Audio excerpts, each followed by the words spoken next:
namni waa sadeen kana isaa qabu hirriiba irraa ka'e waa sadeen kana isaa qabu ganama hirriiba irraa kan ka'e akka nama addunyaa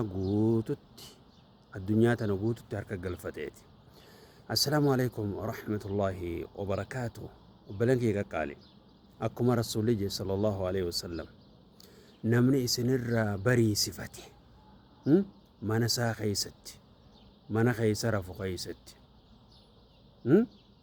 aaminan fi sirbi mana isaa keessatti isaa nagee qabu shoorarkaan lolaan jirtu namni nama miidhu hin jiru lolli hin jiru dachiin nagee isaa nagee qabu hirriiba irraa ka'e mana isaa keessatti jechuudha.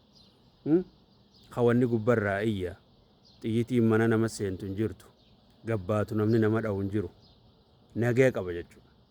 Isaa nagee qabu mana isaa keessaa namni ganama hirriiba irraa ka'e mu'aafan fi jismi qaamni isaa fayya qaba dhukkubarraa qaamni isaa fayya qaba jechuudha. Laalaan isa iyyisiiftu hin jiru qaamni isaa fayyaadha qaba.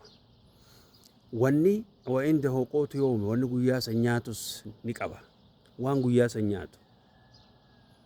Waa sadeen kana namni qabu akka nama addunyaa guututti harka galfateeti. Akka nama addunyaan guutuun isaa walitti qabamteeti jaan. Meelaan ni'imaa rabbii tana fayyaa qabaachuun nagaya qabaachuun maallaqaan hin bitamtu. Qaamni fayyaa qabaachuun maallaqaan hin bitamu. Kana bira kuttee wooma guyyaa san nyaattu qofa qabda. Alhamdulillah ji. Meeqa namni immoo kan nagaya qabu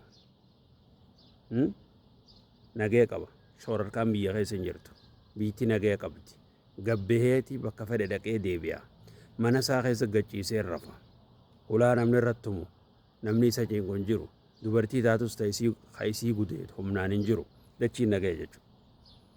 Mee nagaya kana waan laafetti ilaaleen ni'imaan akka nagaya qabaachuudhaa numan jirtu. Sii nagaya qabu sii qaamni kee fayyaa si qabu sii waan guyyaa san nyaattu kan qabdu ni'imaa guddoo keessa jirta. Alhamdulillah ji. Namni marra hedduun qabaankiidhaa maallaqa qabu qaamni isaa fayyaa qabu waan guyyaa san nyaatu miti kan waan waggaa meeqa nyaatu qabu rabbi galatoonfachuu hin dhaqqabu.